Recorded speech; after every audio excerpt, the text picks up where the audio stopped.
Welcome to third session of employment relations.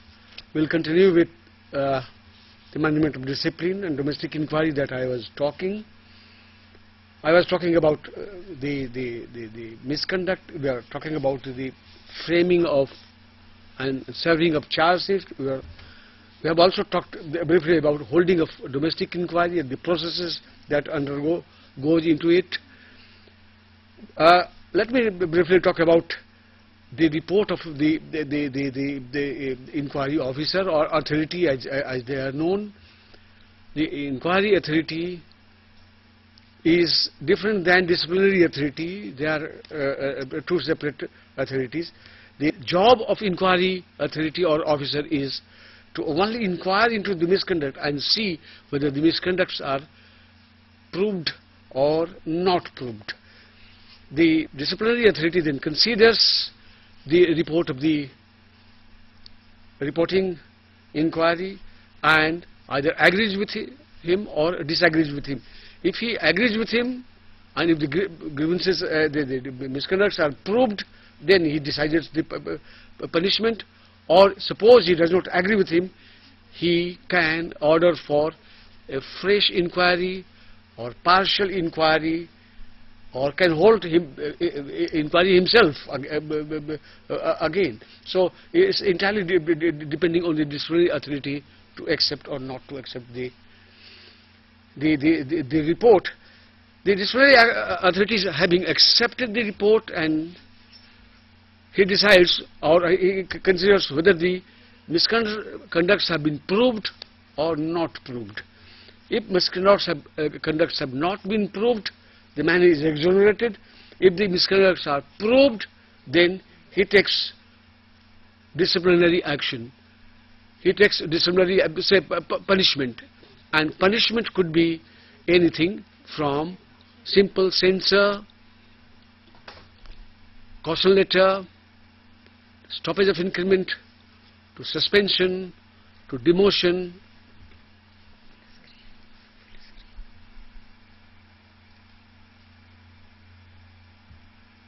Sorry, thank you, buddy. And or could be dismissal or discharge. Okay, so he decides on the punishment. Actually, here in punishment, you should not confuse with dismissal and discharge. Dismissal is the severe most punishment, and that has to be understood by you well. Discharge is a punishment as well as coming out of the terms of employment. That is not that severe, but in both the cases the man leaves the job and goes out anyway. So those are details to be discussed. Anyway, after the disciplinary authority's decision, the man has got every right to go to the higher authority and appeal, or if he does not get the justice or is not satisfied with the higher authority, he can go to take recourse to legal course, and that legal course he takes under Industrial Dispute Act. In Industrial Dispute Act, there is a provision of conciliation officer, because unless you are dismissed or discharged or retrenched, you cannot raise industrial dispute directly with the court. And that too is that facility is available only in state of Delhi and nowhere else. The industrial dispute has to be raised only after the failure of conciliation officer. In cases of dismissal and discharge, however, individual can raise the industrial dispute individually under section 2A of the ID Act and fight the case. Labour Court decides. Today Labour courts have got tremendous power under Section 11A of the Act, in which they can review the whole procedures of conducting the disciplinary authority, including punishment aspect of it. In punishment also, it can take, it can reduce the punishment. It can tell the domestic inquiry to take to do fresh inquiry itself. It's the absolute power. Of course, this Section 11 has been diluted of the latest Supreme Court judgment, and the authority of employers are getting a bit restored. But the Section 11A is a section in ID Act which you must understand by your law professor. Section 17B is after the workman wins the case from the lower court, Labour Court, and wants to wins the from the wants to join the employer, and the employer wants to go to the appeal. He is at liberty to go to the appeal, but in that case he has to pay him all wages that is due to him as if he is on the service. So these are some of the legal provisions that are there. But gentlemen, now I'll devote 5 to 7 minutes only, because my another topic is there to be covered here. Let me tell you, because I have deviated, because today we are reading behavioral science, and behavioral science has to be applied here also, because behavior of a person can be modified, can be improved, can be improvised. Why to condemn him without making efforts to improve him? So I have tried to explain to you the concept of positive discipline. Positive discipline is not a passive discipline. It is an active discipline, and it is what I call it a synergizing discipline. It activates, it provides new life, a new enthusiasm in the mind of the person, or in the personality of the person, if he gets liberated, or if he gets reformed from the things in which he has been condemned. But let me talk about why I have thought of discussing positive discipline. I tell you, I've talked this because for 100 and 150 years we have been practicing legalistic approach of discipline. But I would like to ask you a question. If you are not asking me a question, I am asking you a question as to why, or whether after 100 years of practice, or 150 years of practice, whether the incidence of discipline has come down or it has gone up. The answer will be definitely that it has gone up. Definitely it has not come up. But let me not go into the dispute whether it has come up or gone down. But let me see that still the incidence of indiscipline is there. Therefore, legalistic approach is having limitation. Law can make, law can break, law cannot make anything. Law is all negative, it's all nihilist, it's all destructive type of thing. It's based on principle of retribution and deterrence. It gets vicarious pleasure by inflicting punishment. It also supposed to deter others, and it does deter.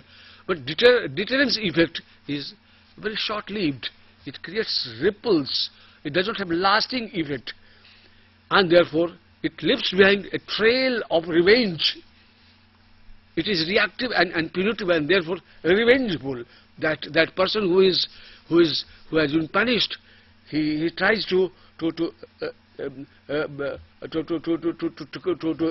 revert back to you with all his might, maybe through court, or maybe going and criticizing you in the market and tarnishing your image and all that. That is there. The whole legalistic approach only attacks the sinner, but forgets to target the sin. Because if the causes of the indiscipline remains, if not X, tomorrow the Y, and day after tomorrow the Z, he will be succumbing to it. Therefore, the real thing is removing the causes, underlying causes, which causes indiscipline. Therefore, friends, I have thought of a different approach of tackling discipline or disciplinary cases, and that I say that it is based on the principle of reformation. Human behavior can be modified. Human behavior is so not D, it's a B. Behavior is function of personality and culture. When I talk about personality, personality means all hereditary, all primary group influence which a man has, and then the conditioning of that human beings when it comes to the formal society. The organization where he is working, the organization in which he has got the education, all makes him behave the way he is behaving. Therefore, a culture of transparency and openness has to be there. Unless you yourself set a type of disciplinary norm which is applicable to everybody, transparent one, shared one, universal one, that creates a cause for indiscipline. So is the case that a leader does not follow the rule and he expects the follower to follow. A manager comes late and he expects his subordinate to come in time. This all. Therefore, manager has to set example by doing himself. The alternative way of punishing the people. Dismissal and discharge are not the only way of punishing people. There could be traditional Indian system of punishment, of peer pressure, of boycott by the peer or by the society or by the organization. That makes people realize, and once he realizes and tries to improve, that becomes a lasting type of reformation and a resurgence in that human being. I will give you an example of Ramayana. The Ramayana mentions one incident of Ahilya. Ahilya was cursed or sentenced to be a stone. How can a lady be a stone? She cannot be. She was made to behave like a stone. She was boycotted by everybody. She was not assimilated. But once she realized that she has committed this mistake and she should not repeat it in future, she transformed, and when the leader in the shape of Rama comes, he reforms her, transforms her, and she was taken in the mainstream. Our workers are equally good gentlemen. They are not bad. Our employees are not bad. Given the opportunity, if they are made to realize, they can improve and become come in the mainstream and start contributing. Managing the mind, of course, this is a big subject in itself. I am not going into the detail, but let me tell you, managing the mind, the culprit of all our behavior or misbehavior, conduct or misconduct, is mind, controlling the mind. Controlling the mind is our ancient scriptures mentions about it. Our Gita is nothing but a discourse on management of discipline and management of mind. Lord Krishna says, Yat yoga anusasana. O Arjun, yoga is nothing but only management of discipline, management of mind, and management of mind is management of discipline. That is all that I would like to tell. Of course, this is a very big subject itself. But let me hasten to add and conclude by telling that this is not the solution that I'm not telling to supplant legalistic approach by positive approach. I'm only telling to supplement it, to complement it and not supplant it, because in case of serious offences like, say, embezzlement or sexual harassment or maybe such big things, I'm not telling to send him to yoga classes. I'm not telling him to do counseling and all that. But what I am telling, in such cases, immediate action is required to be taken by taking disciplinary action or maybe suspension or dismissal, whatsoever may be. But let me again tell you When there is a heart attack, there is a requirement of bypass surgery, which is required to be done. It must be done. But when there is diabetic, or when there are blood pressure cases, it all requires mental tranquility. It all requires yoga. It all requires Ayurvedic medicines. So it is a holistic approach. It's a totalistic approach. It's integrated approach that are required to be seen, and that has to be done. Friends, actually coming to the third topic that is there, that is implies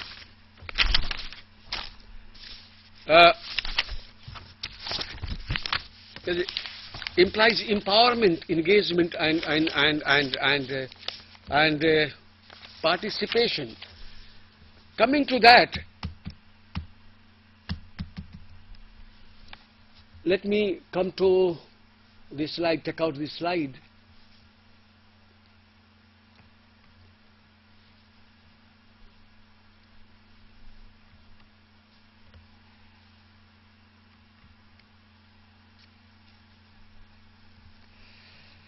Actually implies participation, implies empowerment, implies engagement. I'll be briefly touching about in 30 minutes and telling you why it is required today, much more than what it used to be earlier. Because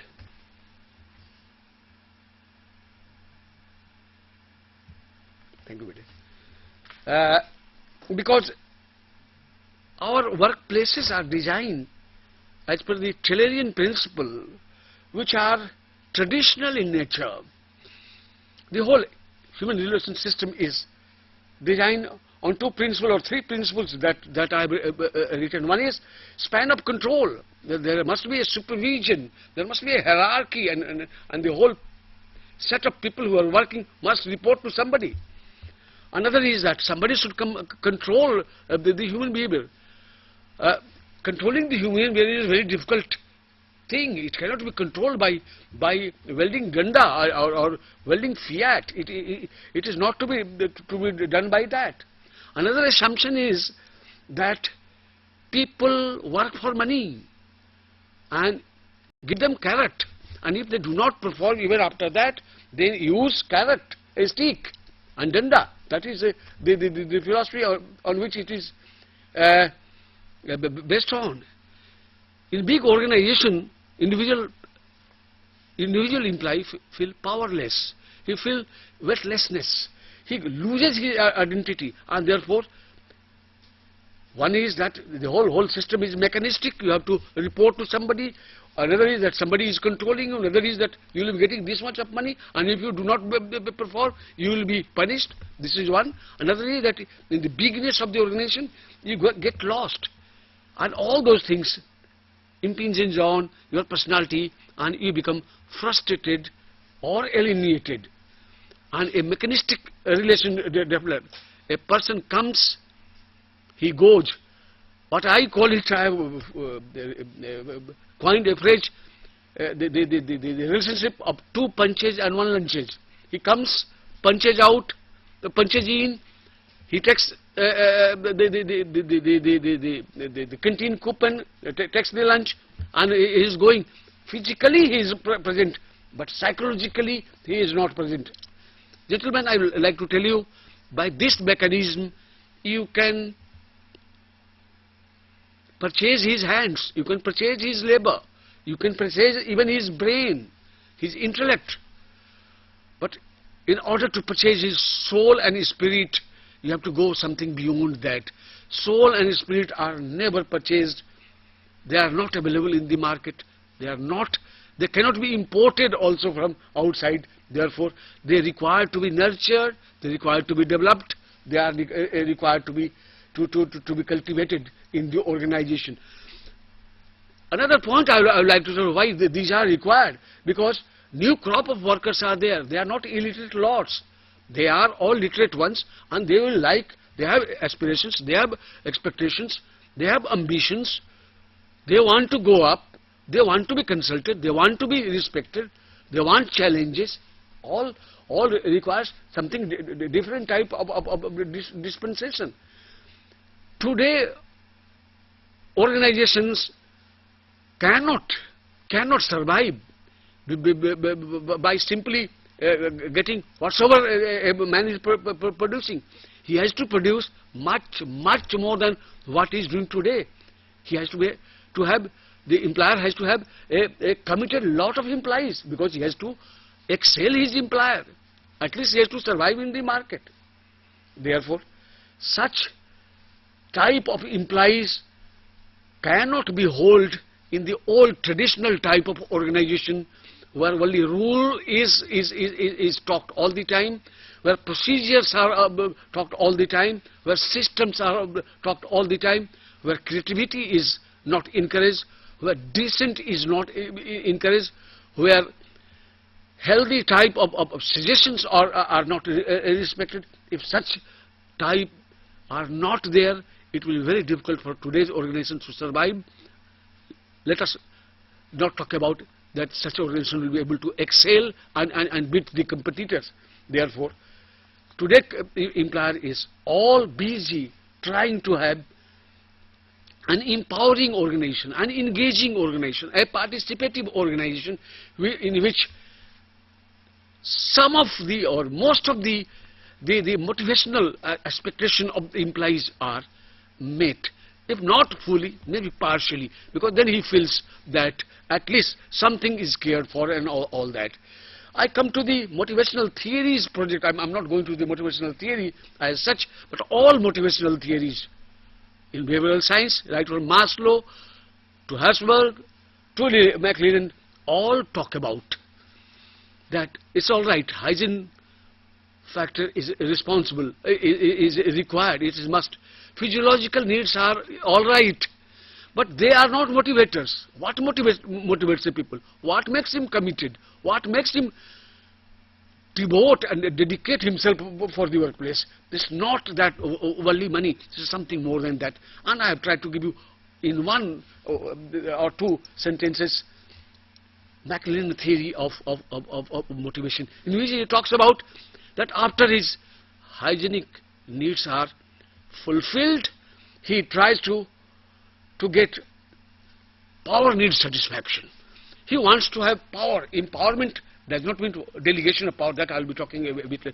He wants to be consulted. He wants some information. He wants to give some suggestion. He wants his suggestion to be valued and all that. Empowerment means all that. Needs of affiliation, that management or the organization cares for him, shares with him. Management gives importance to that man. Affiliation means that he is affiliated to that. He is consulted for important decision. And needs for achievement.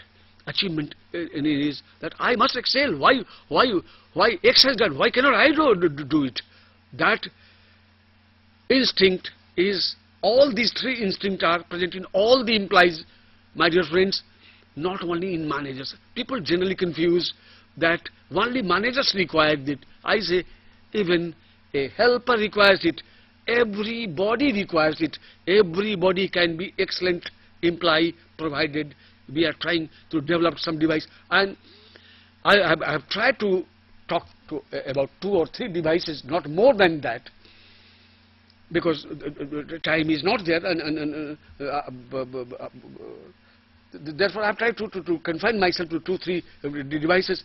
Unless you do it and cling to the traditional methods of managing people at the workplace, take it from me, you will not be getting synergy generated. And if at all some monetary schemes you work out, that will be working for some time and not for all time to come. Therefore, if you want to unleash the best from the employees, it requires intrinsic motivational interventions, and that too on continuous basis, that too on sustained basis. As I told you, some of the OD interventions that I will be mentioning to you, I will try to discuss. One is empowerment. When we talk about empowerment, empowerment sometimes or most of the time is confused with delegation of power. That I have given you delegation of power, why you are not performing? What is delegation of power, sir? Delegation of power gives you some right out of the boss, but still boss has the right to overrule you. Delegation is not giving you autonomy. It does not give you the right of exercising the power the way you want. You are all the time subject to, I'm not telling unfettered, unconditional power. I'm not telling only financial or that type of power. Power means access to information. If I'm working in an organization, I'm working on a project, I must have access to the information that are required to take this decision. There must be some scope for my self-development as well as the development of my immediate juniors. There must be something of this sort. I must have a scope of taking decision making.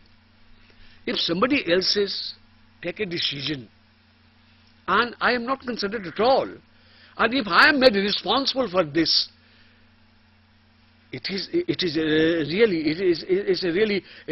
does not enter my mind as to how the boss sitting in some distant place takes a decision and tells the subordinate to be responsible for it. When I am taking, boss has to take a decision, but let the boss consult the subordinate at least. Let the boss hear the subordinate as to what he has to say about the decision. And once all these things, that he has access to information, he has a scope of development of the self and the development of the subordinate, he has a scope of taking decision making, he is free to take decisions in the interest of the work. Of course, under given broader parameters that are there. I'm not telling to give him license to do whatever he like. In that situation, he has to own the responsibility. In today's organization, especially I'm talking about public sector and government department, the thing that is lacking is autonomy and responsibility. Nobody is autonomous because hierarchy is there. Everybody is checking the other man. Nobody trusts the other man. The boss mistrusts the subordinate. The subordinate distrusts the boss. The boss tells that the subordinate is kamchor. The subordinate tells that the boss is pasachor. These are the atmosphere that is prevailing. Of course, public sector and government department where I have exposure. Private sectors I do not know. Therefore, I am not in position to tell. But this is by a large scenario everywhere. These two things have to be accompanied by decision-making power, the developmental power, the power of information, and then making individual responsible for the results that is there. I have told you, in big organization, people feel weightlessness, powerlessness. They lose identity. Individuality is out. In that case, the man is in search of his personality. Man is in search of his identity, and therefore, some small activities that are required to be thought out, and therefore I've quoted one or two or three small things that managers today do. Could be improved upon. That could be that quality circles. You know, quality circles are the phenomenon in which a team is there, a facilitator is there, a guide is there. It's a joint responsibility of people. The whole team owns the job. The whole team is autonomous to accomplish the job. The whole team is also empowered to take a decision making, and then they also own the responsibility. That is the quality circle. Of course, the details are there.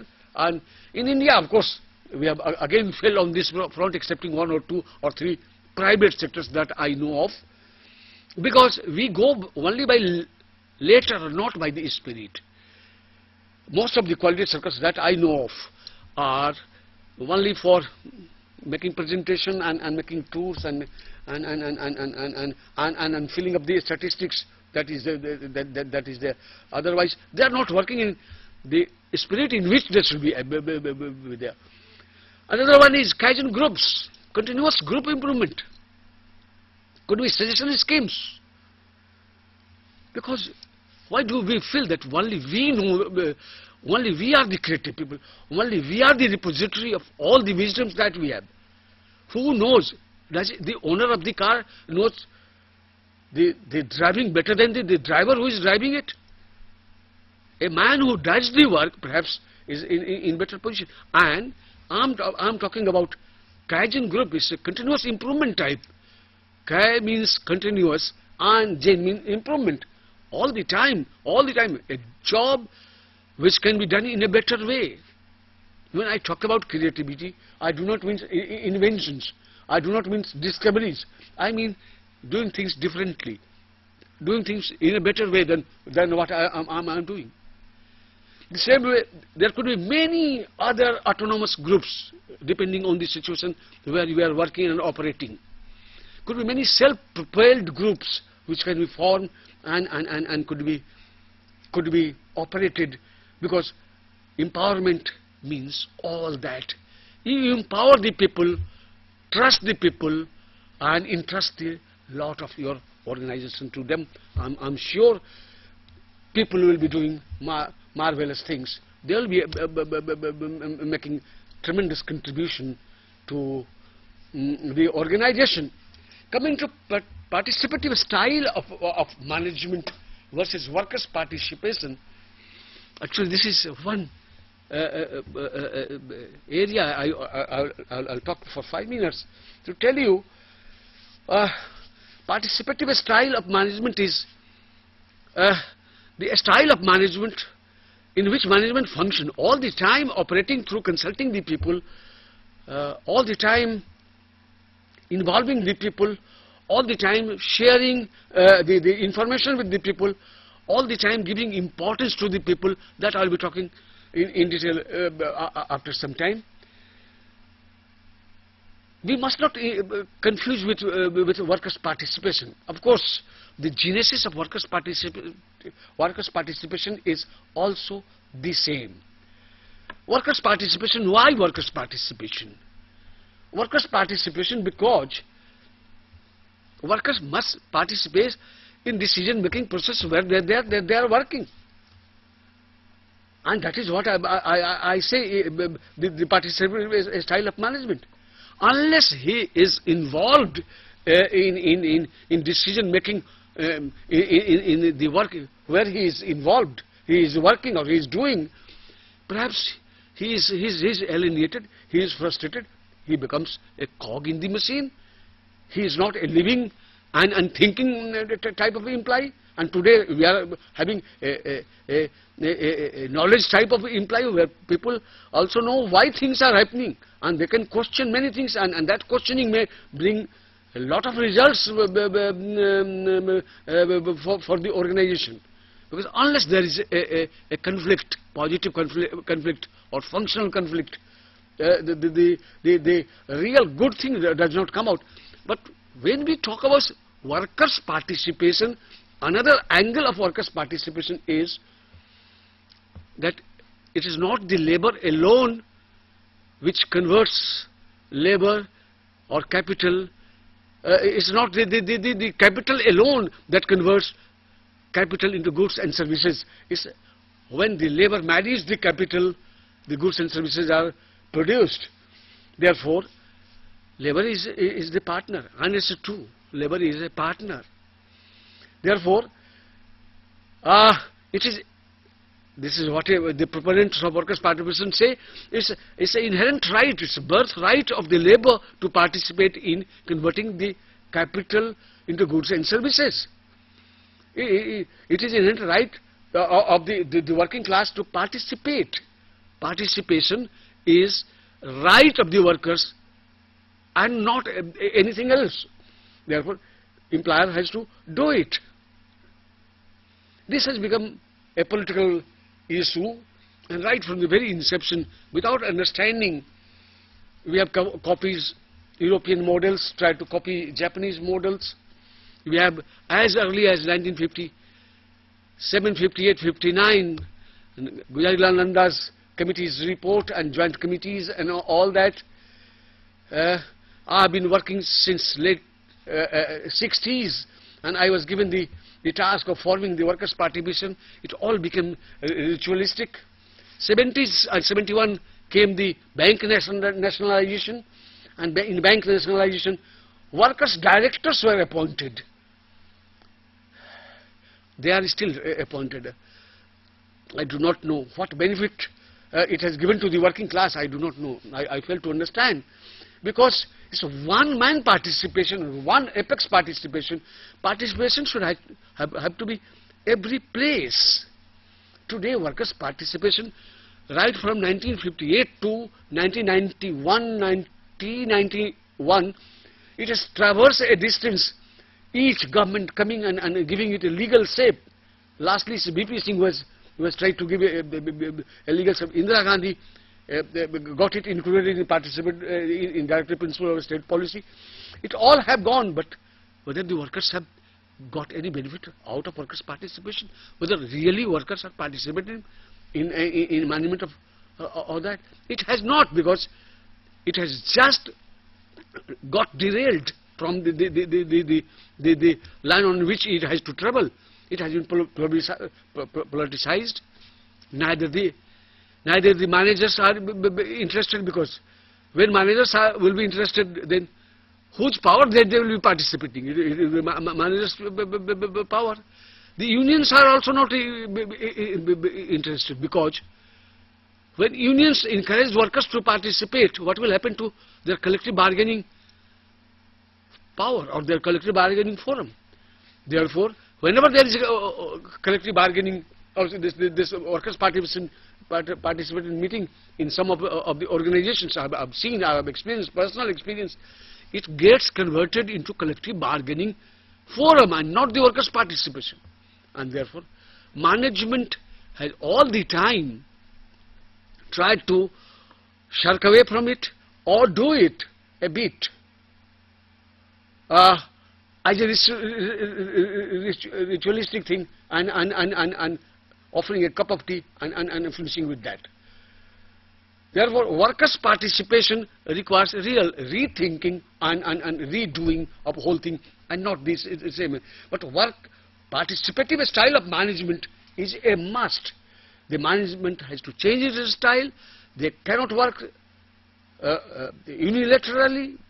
It has to work after involving, after sharing, after involving, giving importance to the people who are working in the team. So we feeling has to be created, and only then perhaps the management will take everybody along, working together, or let us having we feeling of slogan will be getting materialized. Otherwise, it will not. Coming to the third type that I'll be talking is quality of work life, or work life balance as we call it today. Actually this is one area which requires to be given a real thought, because workers cannot be engaged unless they feel involved in it. And how can they feel involved when they are on the job and they are all the time under strict supervision, all the time they are under strict vigil, all the time they are put within the thumb rule, all the time they are subjected to strict jacketing of rules and regulations. This all created. So BPOs and KPOs, especially BPO, I'm talking about KPOs, but I'm talking about the work-life balance. I'm talking about quality of work-life. I'm talking about humanization of workplaces. They tell that the air conditioning is there, the picking and dropping is there. That is all there, sir. But what about their freedom? What about their autonomy? What about their decision-making power? What about HR practices that are being followed? They are all required to be looked into. Of course, BPOs have also started now re-looking it and redoing it, but still much more is required to be done. Work redesigning is another thing that is required to be thought of. Work redesigning, work enlargement, job enrichment. These are some of the devices which make a person participative and empowered. These are all required to be. And I hope that you know about job enlargement, job enrichment, and all that. They are required to be practiced. Fourth will be the counseling and mentoring type of. Actually, today I told you in the first lecture itself, supervision to leadership to monitoring to mentoring. A mentor is one who does not only guides and goads and his friend, philosopher and guide. He also takes work at the same time. He also empathizes with you all the time. Dyadic relation, one-to-one relation, personal. Because human beings are human beings. They are not machine. If they are disillusioned, if they are frustrated, they require to be talked to. All those things are required time. Therefore, another thing is the social security and welfare measure for emotional bondage. Emotional bondage. How do you get emotionally bound to the organization? When organization cares for you, cares for your existing job, cares for your family, cares for your eventuality which will be taking place. All of us will be retiring. Also, all of us will be falling sick. So taking insurance, taking retirement benefits, enhancing all that. All are required to be there to make workers participate, workers empowered, and workers engagement. They are all a requirement of today's job, and industrial relations will be only perfect when we do all that. Gentlemen, I am coming to, for 5 minutes, I'll be, or 3, 4, 5 minutes, I'll be devoting to the last segment of my. Money brings a physiological or physical contact. A psychological contact can be established only when you touch the emotional cord of the employees.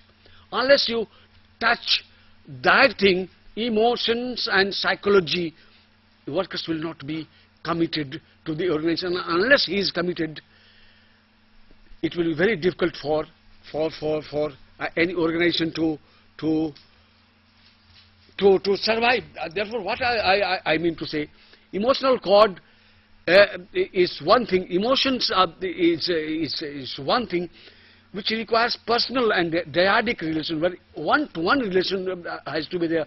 When you not only share, you also care for him, care for his feelings and all that. The process is not simple one. It's a lengthy one. It's a time-consuming one. But there are these are the real challenges before HR professionals.